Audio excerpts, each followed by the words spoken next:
主耶稣基督的圣名祈求，阿们。弟兄姐妹，我们今天要一起分享接续了我们在今年第一个主日互强50向神奔驰后续的各种不同角度一起分享。今天要分享的主题叫做同心奔驰的教会。我们上一次在第一堂第一主日就是这个月第一主日分享的时候，我们提到说，互强50向神奔驰是一个大主题，但是奔驰什么？要怎么奔驰？哪一个方向奔驰？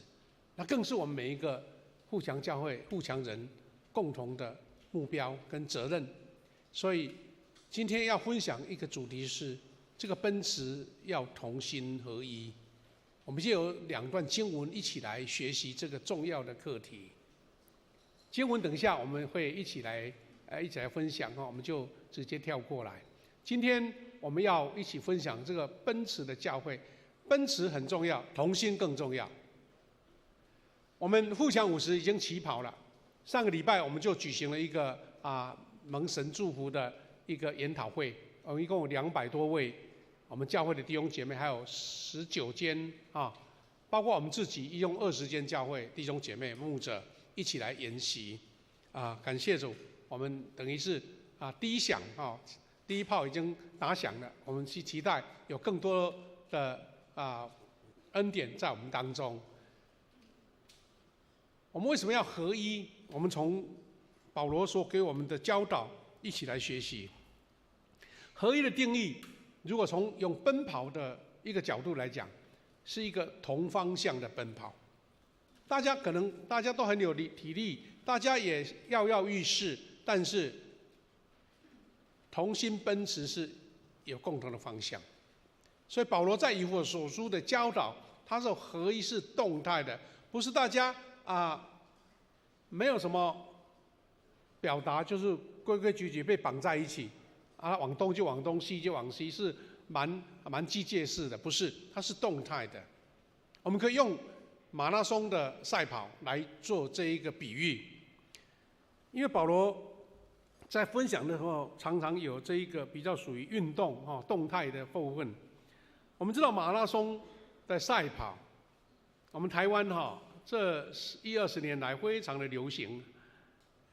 不管你会跑不会跑，你是专业的或是普通的，大家都想要凑一下。我们台南就很多马拉松赛跑在安平啦，在哪一个地方路跑，那各种实力都不一样。不过大家都了解这个马拉松赛跑，有人就好像来参加嘉年华一样，穿着非常的搞怪好笑甚至化妆，但是唯一的目标就是大家有一个共同的方向。人员可能很参差不齐，但是成千上万的跑者有差异，但是我们朝着一个方向在前进。我们教会呢有很多专业的跑者他们参加是全马的也有是参加5公里的都很好玩。甚至有的人还跑到国外去日本参加东京的路跑。那全世界最有名的马拉松很多很多大城市，那其中最有历史悠久是波士顿马拉松纽约也是很好。那重点都是大家知道穿着不同因为马拉松没有一个制服啦，但是可能有共同的一个标签，但是大家的方向是一样的。保罗所说的动态的合一就是类似这个。一旦是没有目标，我们说向神奔驰，如果没有目标怎么办？我们可能只是一群聚在一起的群众，大家是乌合之众，稍有摩擦，稍有意见不合，稍有想法不一样，可能大家就散开了，因为你的方向不一样。那这个如果是一般的活动热闹那还其次，反正大家没有什么相连的关系我们台湾不是常常办很多活动，特别是庙会那个活动，办什么抽奖办那个什么送礼物的，大家抢着要抢完了就散开了，大家谁也不认识谁。但是教会不是这样子，教会是有共同意向的，是共同目标的。我们就像一支军队一样，我们可能大家的步伐不一样，有的很强壮，走得很快，但是有的可能力气不够，但是因为方向一致，那会带领军队的人他知道，你不能只顾前面那些壮勇的，我们要顾虑一些可能脚步不够的，或是落队的，那就在彼此的奔跑中，大家彼此调整，那这样才能够形成一个强大的战力。这个战力在于大家有共同的目标，军队就是要得胜，所以从基督里的合一是不是要求一模一样？大家制度，我们这早期像牧师年轻小时候的时代，我们的学校很注重合一起一的标准，头发要剪三分头穿的制服都要一样那个时候就要求外表的合一，但是现在大家百花齐放，学生呢各样的装扮都有。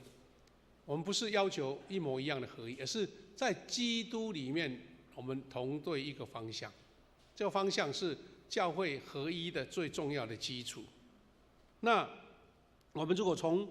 圣经的教导以弗所书给我们什么样的学习呢？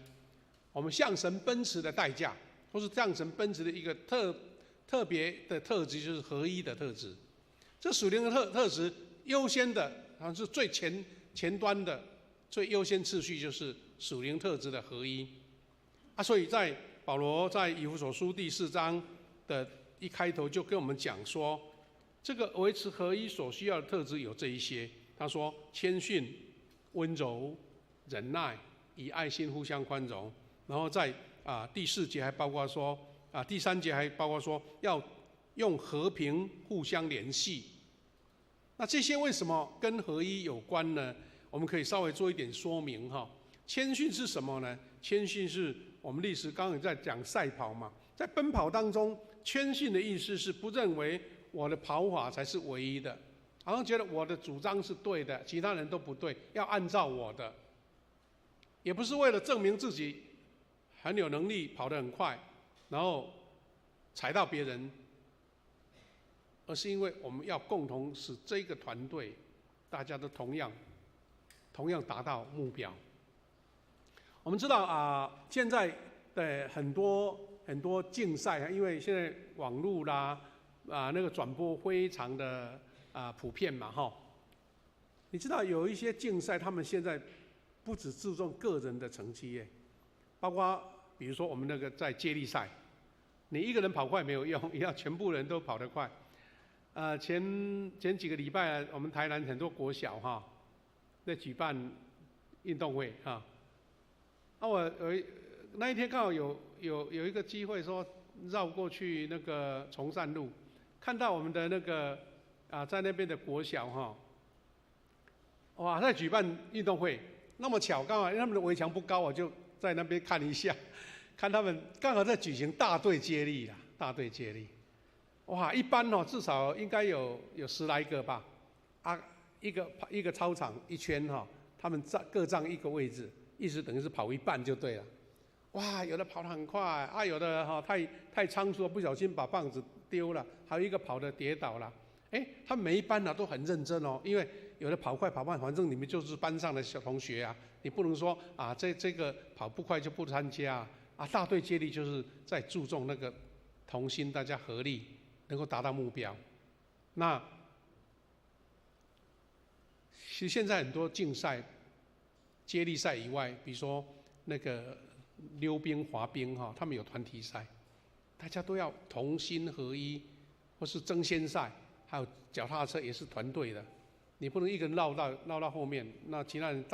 到位置都不行。所以谦逊就是一个注重团体的整合，不是靠自己，而是靠整体。他还告诉我们说，忍耐跟宽容什么意思呢？我们知道在竞赛跑步当中，有人会跌倒、受伤或是落后，所以真正我们同心奔驰不是跑快的人先抵达，而是强壮的愿意慢下来，因为我们全部到达终点才是成功所以强壮的愿意慢下来，扶持软弱的，确保大家一个都不掉队。即使你是陷入困难，我们也不会丢弃你，好像把它甩掉。这个不是我们合一的优先的目标。有一个可能大家看过的一个短片，它是叫做深陷泥淖的马。它这个影片很短，但是很有意思。他还讲说，一只深陷泥淖的马可能要等死的，因为我们知道在蒙古的大草原有那些水洼里面的泥土很黏呐，一到跌进去如果不靠自己的努力增值，别人去救反而会陷在里面。所以呢，有一个蒙古的牧人呢，他们兄弟就看到这一只马，本来想说要把它放弃了，但是这位领队想到一个好办法，他知道唯一的办法就是大家同心合一。所以那一匹马本来已经没有求生意念了，但是同伴在他旁边一直奔跑，让他得到激励，然后他从泥淖当中出来。我们可以看这个短片来做一点了解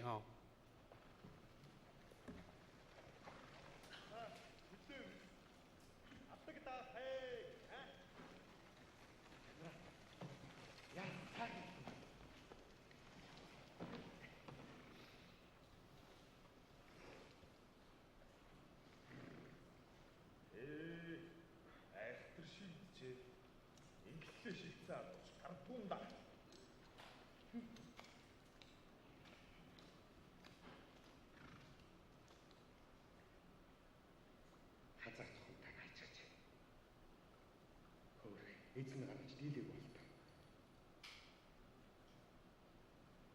Ямар явган заяатай нэмдэг байна.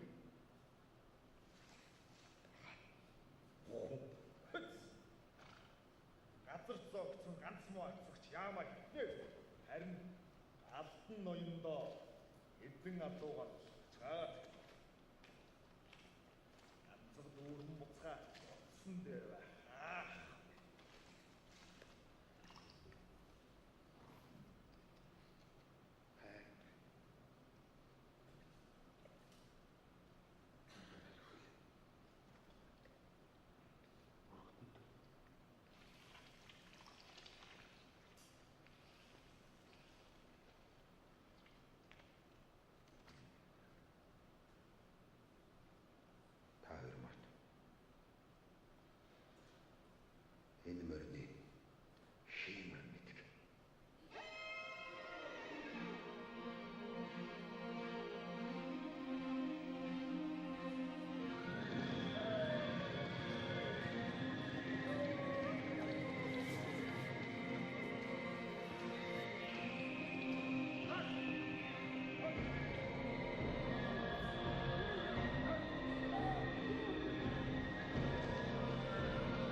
这是一个同心奔驰，一个非常好的一个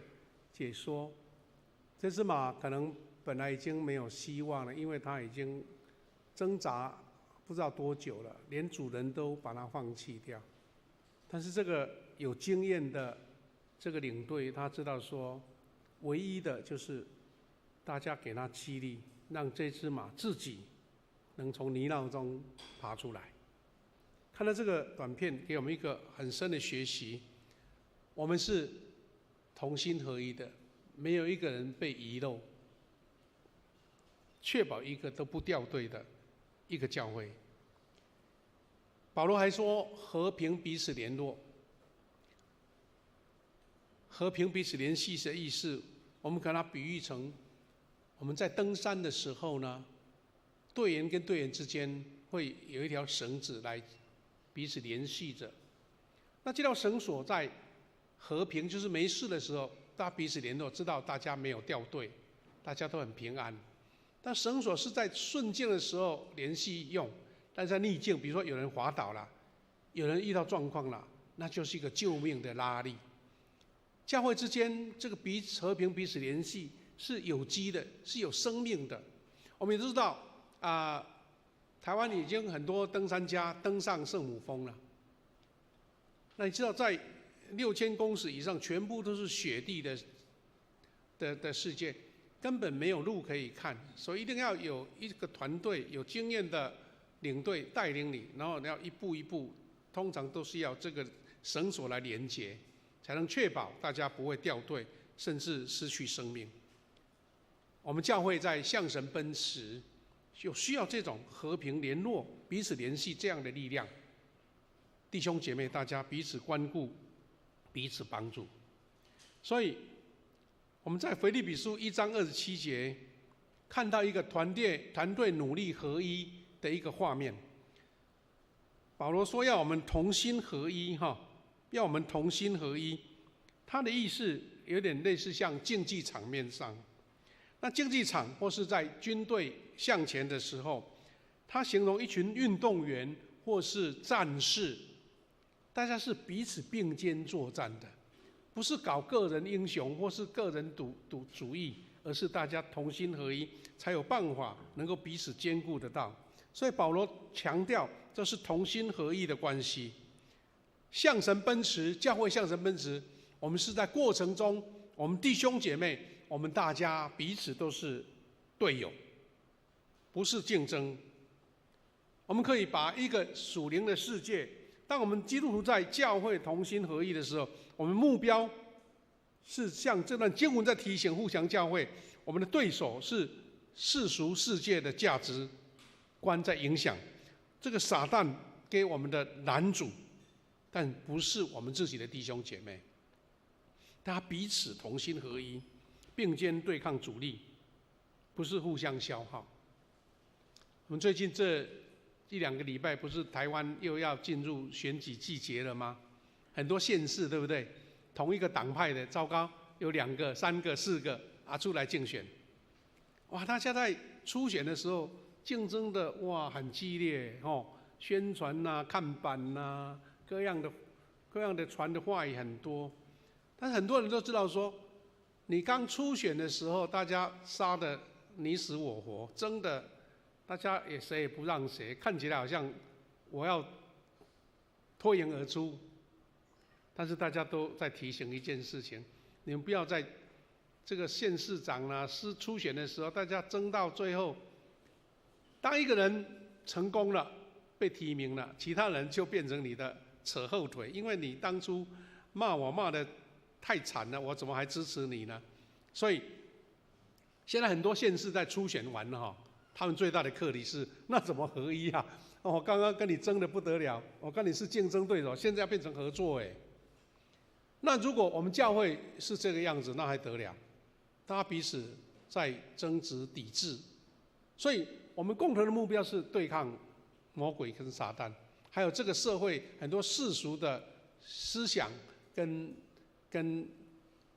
不同的想法，在影响我们对信仰的认知。所以我们是对抗主力，不是互相在消耗。同样的一个意思，弟兄姐妹，我们看到以弗所书给我们的非常重要的教导。我们看这段经文很有意思哈，以弗所书4章1节到第6节，他提到好多一。保罗说：“你们行事为人都应该符合上帝呼召你们所立的标准。行事为人，他如台语的部分是说生活了哈，你的生活要一切合乎标准，是主耶稣、上帝呼召你们的。”然后他说，刚刚我们讲的那几个特质：谦逊、温柔、忍耐、爱心、互相宽容、和平、彼此联系。他用这些，用一句话说：尽力保持圣灵所示合一的心。尽力是什么意思？不是轻松就有的啦，随随便便就会这样子啦。大家彼此想法不一样，背景不一样，受的教育不一样，价值观也有很多差异。是因为我们大家用这样的特质尽力，就是你要出力，我也要出力，大家要保持在圣灵里面的合而为一的心。然后联系完，保罗这样解说为什么要合一呢？他告诉我们3个重大的理由。第一个，他说我们只有一个身体，一个圣灵，然后上帝呼召我们同一个盼望。信仰很纯粹到只有一个，没有什么好选择的，没有什么好前后次序的，就是一个。第5节还说，因为我有一位主，一个信仰，一个洗礼，也是一。再来，我有一位上帝，因为这位上帝是人类的父，万有之中统一万有，也贯彻万有。弟兄姐妹们，今天刚刚在礼拜开头的时候，我们不是读那个尼西亚信经吗？好像有一点长了哈，但是有空大家可以好好读里面的文字。那个时候是主后325年的时候主后320年，全世界当时全部所有教会的最 top 的神学家一起聚在尼西亚，在现在的土耳其那个地方，大家一起开会，不是开1个礼拜，开2个礼拜，是开了好几十年。因为当时教会刚刚在建立的时候，什么样的信仰合一才是我们全部的人共同面对的？所以那个时候曾经有产生很大的对立，因为有的人认为耶稣他只是上帝派来的天使或是先知，但是当时的教会觉得说，如果把耶稣的地位下降了、降级了，那我们的信仰就消失了。就像刚刚哲龙小组唱的这首诗歌记号，如果是耶稣基督不是3位一体中的上帝，那我们的信仰就被贬值了。所以那个时候大家全世界的教会一起共同认定，然后开了几十年的会议，当然是陆陆续续了到最后所有的教会共同签署这个尼西亚信经，是我们全大公教会全部的教会都接受。现在天主教、东正教还有我们的基督教3个大的教会系统全部接受这个信经，所以这个信经已经1700年，今天又隔了1年了，1701年。我们在念的时候不是念过了，而是看到里面大家努力的痕迹，知道说同一个神、同一个信仰、同一个坚持是何等的重要。那也因为这样，我们在这段经文给我们一个很多的是在神里面，而不是在你跟我，你要跟我而是在神里面的弟兄姐妹，我们在新年的开头，我们一起思考怎么样建立奔驰的教会。这个奔驰的教会有一个属灵文化的 DNA， 意思就是说，教会不管是外边的什么制度啦，什么样的组织架构，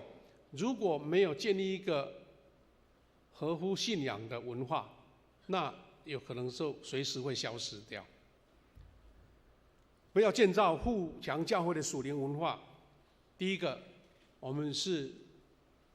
见证富强教会的群体里面，我们弟兄姐妹都是被尊荣的、被重视的，不是被消耗的工具。因为每一个人都是主体，每一个人都是重要，在神里面没有一个是例外的，没有一个是可有可无的。那这个才是信仰最重要的标准。富强教会第二个是一个属灵群体，它不是一般的组织。比如说我们的公司有很多治理，现在台积电厉害的不得了，他们在挑他们的员工是何等的这个非常的严格对不对？然后他们才有办法做出那么多的成品出来，然后他们有他们自己的文化，但是他们是在一个公司治理，包括有好的薪资，有好的福利，然后让你愿意为这个公司卖命。或是像国家有军队，军队就是为了国家的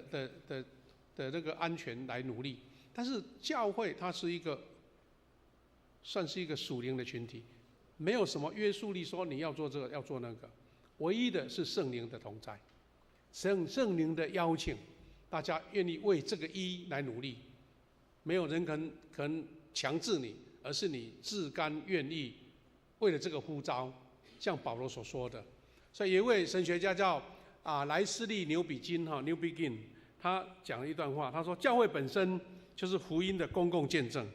传福音需要生命做见证来做支撑。一个教会外表看起来教堂很美好，礼拜人数也不少，但是重点是它里面的生命是不是能够见证出来？需要公共的见证，意思就是说整个教会的整体的表现，它就是一个见证，而不是你多会讲福音，你就会要人家来信主，而是因为大家同心合一，在生活上就见证了出来。上礼拜我们举行的这一个研讨会呢，我们有算一算，包括我们自己教会有20间，对不对？那很多教会的弟兄姐妹来参加我们的聚会当然透过讲员的分享，大家都有很多很好的领受。不过我碰到有的牧者跟我讲说，看到我们富强教会那个整体的接待，还有包括整个事工的运作，他们觉得很惊艳。觉得说，你们富强教会不一样哦，包括从门外的指挥，里面的招待，还有整个茶点的预备，还有整体的敬拜各方面的安排，那个不是装出来的，是因为大家彼此热爱这个教会，希望把我们最好的能够呈现出来。那这个就是见证，就是生命，是我们的生活方式，我们教会的运作方式，它才是最主体的见证。第二个，这个是这位 New Begin 的神学家所讲的话，教会事工，它不是只是把它完成就好，而是确保教会的生活方式，就像保罗所说的，你们受呼召，言行举止要符合基督的福音。换句话说，我们教会弟兄姐妹，大家努力追求的，不是你多会背圣经你抄了几遍圣经你念了几次圣经，而是你把所有的信仰综合在你的生命里面，然后在日常的生活中就表现出来，在弟兄姐妹大家彼此互动当中都呈现了出来。另外一位实践神学家叫做克雷格·范格尔德，他讲了一句话，他说：教会不是先靠结构运作，而是靠生命关系的维系。教会里面如果没有生命，一个活泼的生命在里面，我们靠运作的金钱也好，权力也好，或是很多高压都不能有持久，是生命流露出来才重要。所以我们看到腓立比书保罗这样给我们提醒说，最重要的，你们的生活应该符合基督福音的要求，这样无论我能不能亲自来看你们，我都会知道你们抱着共同的目标，同一个目标，同一个方向，同一个努力，因为坚定不移，同心协力为福音的信仰征战。弟兄姐妹，我们是不是有共同的目标？我们是不是有同心协力？不是用讲的，不是用口号的，是你日常每一个礼拜在这边生活，弟兄姐妹大家彼此的互动，我们在小组里面的分享，大家都觉得我们的方向是这样子。教会的50几年的筹备会，我们只是把我们大的方向列了出来，但是要完成它，不是靠这几位同工，而是因为每一个弟兄姐妹都参与在里面。所以在1年的开始，也是我们50几年庆典的开始。牧师要跟大家一起勉励，大家彼此来努力。我们教会最优先的是成为一个有温度的教会，成为有温度的教会。我们一直持续这个口号，或是这一个邀请，就是说，我们互相教会的弟兄姐妹，大家都是口甜、脸甜、心也甜的教会。但是从外表到内心，这是出自基督的生命。有合一的生命，你才能表达出口甜、脸甜、心甜。要不然，你就会像百货公司，或是在很多这个服务的场合，大家职业上的笑容而已，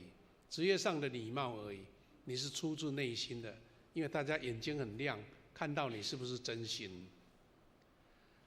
我们在10多年前，台湾有出版一本翻译的书，叫做《马铃薯汤教会》，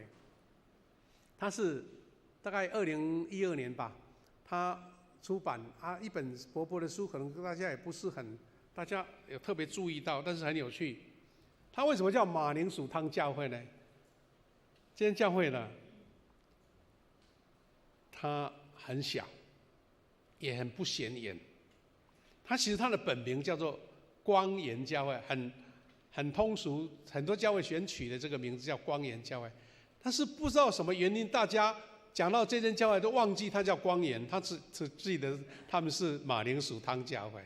因为这个是韩国哈，我们知道韩国的国民美食是马铃薯汤啦哈，因为在北方呢，马铃薯就像我们南方的那个韩籍港饭啊，非常普遍，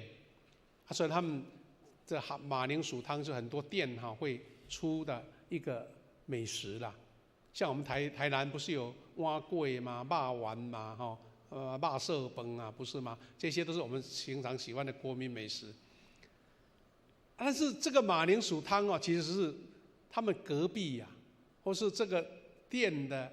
另外一间店的名字，他们在卖马铃薯汤。因为在刚刚的隔壁，大家以为这间教会叫做马铃薯汤教会。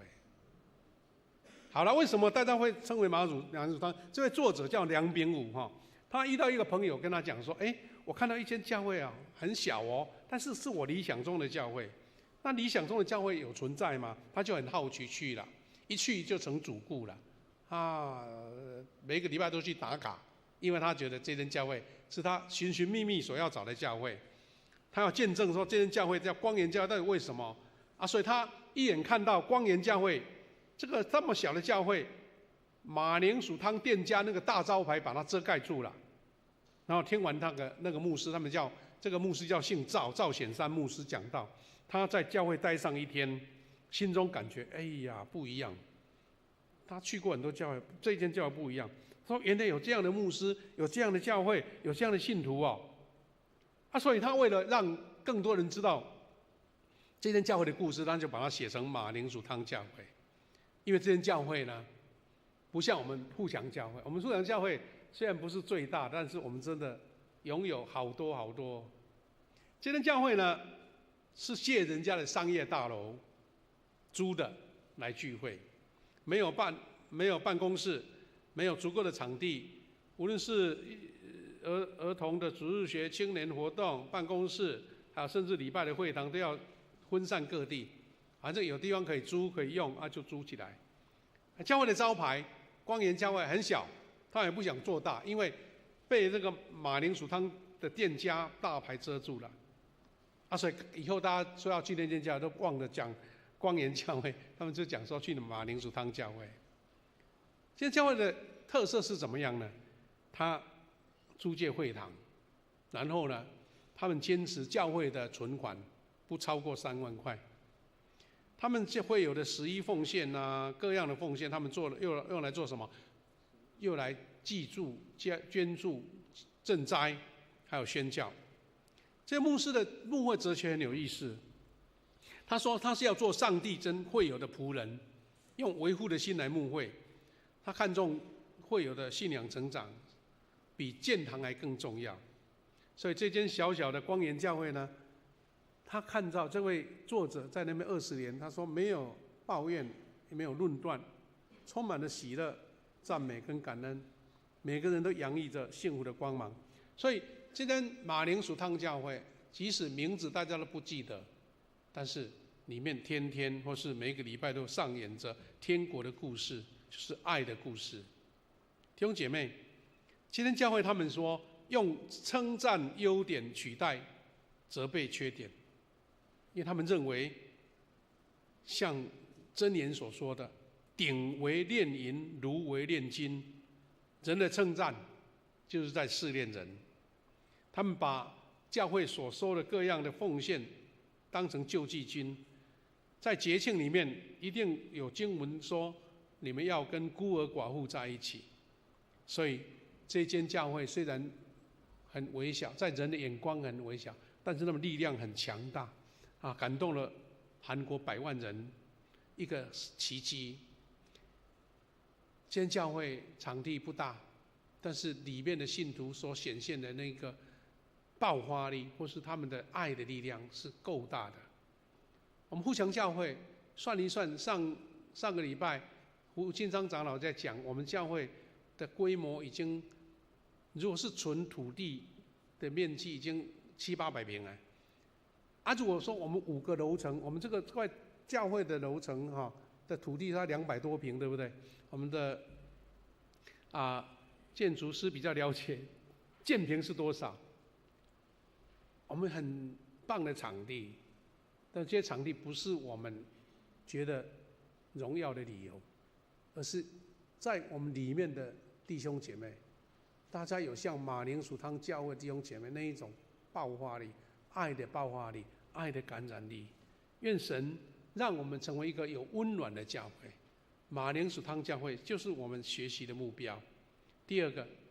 我们富强教会这个温暖不是随便讲出来的。我们教会从建堂到现在50年了，我们是一直保持着从初代到现在一直要有这个温暖的氛围。我们现在感谢主，因为场地够，我们现在教会聚会完，很多弟兄姐妹大家不急着离开，因为有爱心午餐，我们还有那个咖啡厅、心灵转角。我们现在又装修完成了，另外一间前几天还特别又做了一个增补让它做得更完美啊！我们现在把它叫做微光咖啡微光咖啡，因为有一天别人来了知道那间是咖啡厅，不是什么转角，听不懂我们知道微光咖啡我也想进去一下。那弟兄姐妹愿意留下来才重要，不然你装修的再怎么好，大家没有兴趣。那个温暖的温度是我们在心灵转角每一次礼拜结束，特别是第一堂，牧师看到都挤得一堆人都坐不下了，因为很多位置都不够了。一间教会如果是一做完礼拜，大家连招呼也不打就赶快散掉了，一下子就空出来了。我们看到很多教会是这样子，但好像来做礼拜就是我自己的义务跟别人没关。我们教会有一些比较资深的弟兄姐妹，我们的教堂还没有重建以前呢，我们当时的教会有点像三合院一样，教堂在一边，然后牧师馆在旁边，中间有一个天井好像一个庭院一样。我们这些比较资深的会友都常常在怀念说，我们很怀念当时我们做完礼拜大家就买了一些吃的。那个时候没有现成的啦，没有外汇我们就自己拿来煮拿一些菜来煮，然后大家一起煮完一起吃非常的快乐。我们当时教会在礼拜堂的边边有一间这个厨房用的不够，还跑到牧师馆也有厨房，因为里面扫那个刀子啦，扫那个味素啦，扫那个酱油啦，大家都一起用感觉非常的温暖感觉非常的怀念。